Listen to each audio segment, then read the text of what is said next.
Alright guys, so the next unpopular opinion video is on Dr. Fate. Dr. Fate is a very interesting character for a multitude of reasons. I would say he'd probably find himself on my top 10 of favorite DC characters of all time. There are days where it's up and down. Sometimes he is, sometimes he isn't.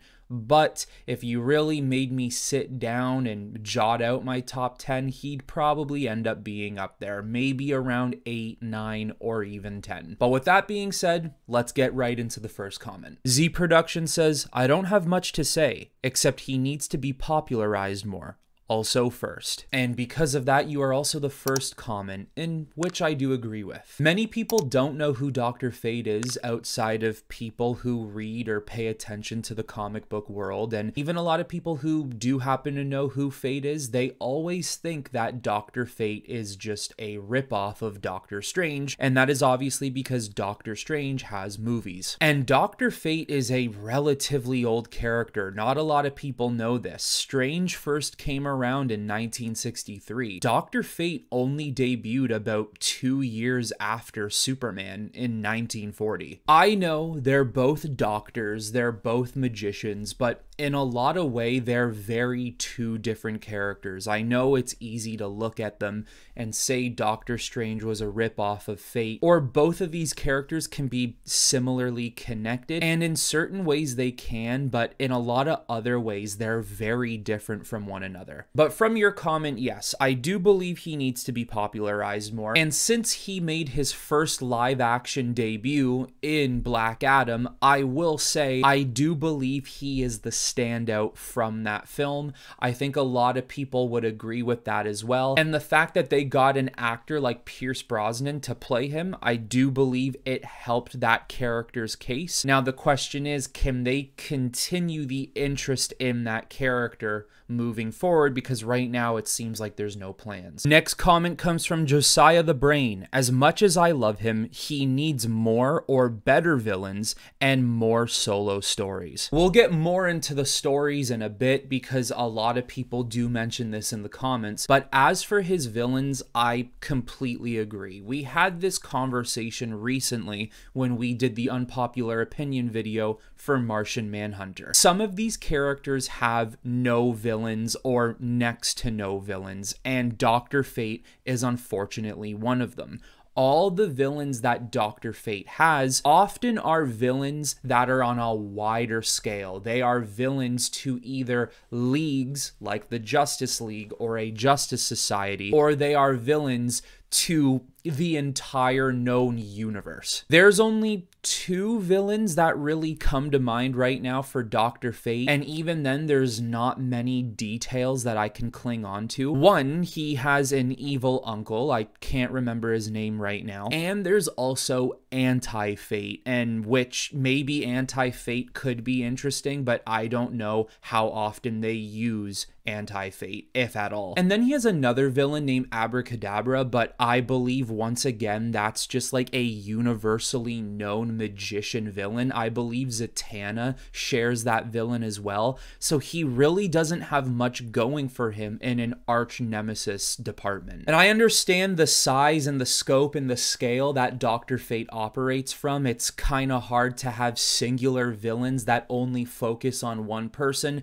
because when you're dealing with the power that Fate deals with on a daily basis, most of those villains are going to not just focus on one person, they're going to focus on wide scales of people or beings. So it's a little difficult, but I agree they need a villain for him. Bright Knight says, Dr. Fate should be a main member of the Justice League versus a character like Aquaman. We talked about this in the Aquaman unpopular opinion video as well. I don't mind Aquaman. I think there are some things that are really interesting or neat about him, but at the same time, I don't love him either. There are other things about him that I don't find interesting or I don't really care about. And Aquaman has always felt like the one outlier in a Justice League team. Dr. Fate, I 100% think could offer the Justice League much more than Aquaman could. Now, I don't think I would put Dr. Fate in my main 7 Justice League squad, although the idea of a magician 100% I agree with. I just think once again, Dr. Fate is too much on a higher scale to consider being on a team of superheroes. That's why in my headcanon, in my Justice League, Zatanna would be a member of the team. The Justice League is already an overpowered, nearly unstoppable group of superheroes. But if there's anything you can say, the one thing they're missing is a magician, and Zatanna could be that character to help them. But hey, I mean, if Dr. Fate wanted to take part in the Justice League, I doubt they would deny his power and what he could do for them. Here's a comment from Edward Rigby where we actually did a collaboration together where he popped on to give his bold opinion on The Flash. Check that video out if you haven't, and once again, Edward, thanks for commenting. Dr. Fate is more interesting when the helm, Nabu, completely takes over instead of Kent, just putting it on and being in control. It should feel like a curse to him. Yeah, I feel like where they really need to hit home is that the Lords of Chaos are in complete dominance over Kent's life. Almost make it feel like Kent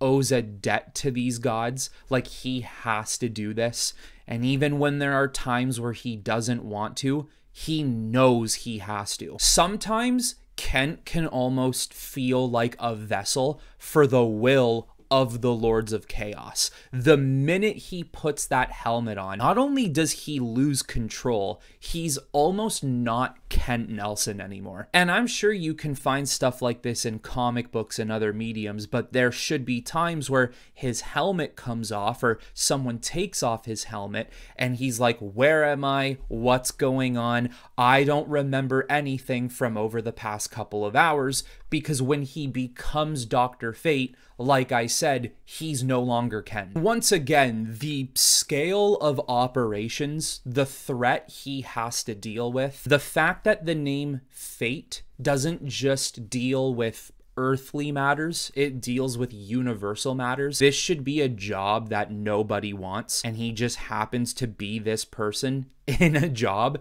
that he absolutely despises because of the amount of weight that's on his shoulders. And even if there's situations where he's disagreeing with the Lords of Chaos, there's not much leniency, there's not much leeway, there's not much he can really do about it. He's got to go along with it and make sure the job gets done the way they want it to. Temple says he shouldn't be just a second plan character. He should have stories where he's the main character, not a secondary character. I once wanted to read Dr. Fate comics, but I didn't know where to start. He doesn't have any omnis. His most recent series, there are different fates. It's not Kent Nelson. It's all just confusing. That leads me to a second hot take. He's one of, if not the most confusing character in all of DC, besides Brainiac. Since, like I said before, you usually meet him as a secondary character, and you can't read a particular popular story. That would explain his entire origin story, his villains and or his motives, etc., since unfortunately he doesn't even have much solo stories at all. That's a problem for Dr. Fate, not often making him a main character or not giving him as many stories as some of these other characters have. It's not only hard to connect with a character like Dr. Fate,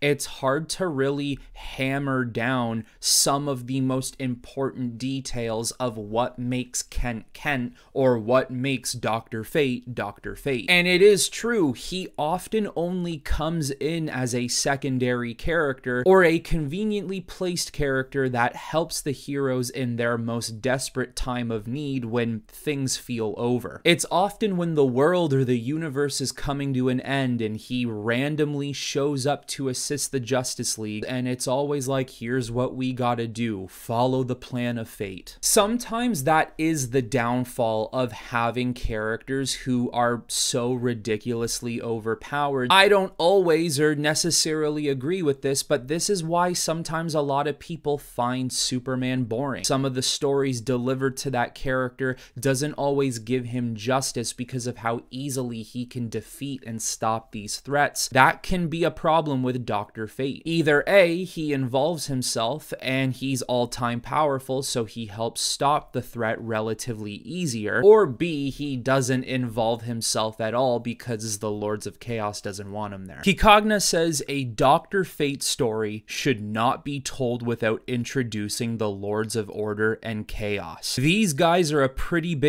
deal in the DC universe, and the Lord/Agent relationship makes for some pretty cool stories. Once again, agreed. That's almost like saying let's make Batman without the key factor of Bruce Wayne becoming Batman, which is the death of his parents. Let's make Superman without the key of why Superman even comes to Earth, the destruction of Krypton. Sure, you can make Elseworld stories where you change up the origin or the narrative, but if it's gonna take place in a canonized world, the Lords of Order and Chaos have to be in it, and they have to be a main focus, because that is pretty much what Dr. Fate is all about. I've seen so many people either A, comment about the motive of Dr. Fate in the Black Adam movie, or just people who have encountered or seen Dr. Fate in other mediums and don't really understand his motive, what he does, why he does what he does, and a lot of these people would have no idea that these Lords of Order and Chaos have such a big part in the decision making and the actions of Dr. Fate. Mateo Fernandez says he's very underrated, and I feel it would be cool to get a Dr. Fate and John Constantine team-up movie. He is very underrated, and that comes down to the fact that not many people know about him. DC does not push him as much as a lot of people would like. He does get overshadowed by Marvel's counterpart in Doctor Strange. He doesn't have many of his own classical, legendary comic book storylines, and he does always end up showing up as a secondary or even tertiary character. And yes, a team-up story, a team-up movie or show with another character would be really neat. You could do a Dr. Fate and Constantine, a Dr. Fate and Zatanna, maybe even a Dr. Fate and another magical being, and you could treat it like a Batman and a Superman or a Flash and a Green Lantern. Fifth, Robin. Not an opinion really, but I'm interested in this character, but there are not many stories. Do you have any recommendations? So there are only 2 stories that actually come to mind for Dr. Fate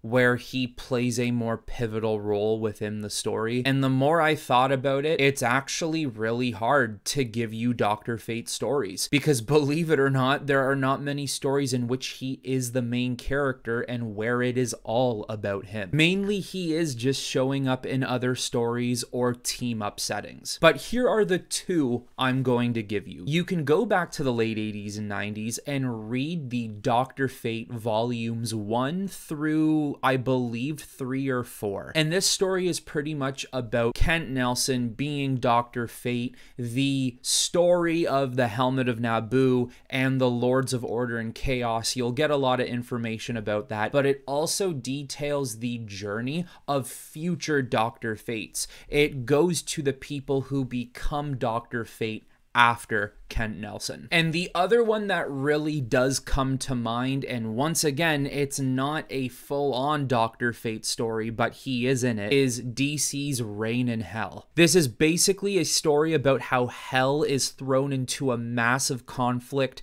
with Neron against Blaze and Satanus, and some of the Justice Society and other magic-based heroes actually have to descend into Hell, and they have to choose which side they want to support, and Dr. Fate is part of this story. I believe Lobo is also in it, and I do believe there are parts where Superman and even Shazam shows up. Besides Dr. Fate being in Reign in Hell, it is just one crazy ride. It is a exciting story. And now we move into my unpopular opinion. And mine is somewhat simple, but what I would say is Dr. Fate should be neither hero or villain. He should be exclusively neutral. And like I said, maybe there are representations of him being very neutral in conflicts, but at the end of the day, you always categorize Dr. Fate as a hero. The fact that the Lords of Order and Chaos pretty much dominate who he is, and the fact that he is on this extreme power level where he can shift the balance into one or the other side's favor. Wielding the helmet of Naboo can really put a damper on relationships, and not just relationship friendships with other heroes and other squads, but also a love life as well. He can be very lonely in this role he finds himself in. I think he needs to be a character that even when there's a deadly threat, even when the heroes feel as if what they're doing is just, they're trying to stop a catastrophe, Dr. Fate will not help them because Fate deems that's not the right move. Maybe allowing that catastrophe to happen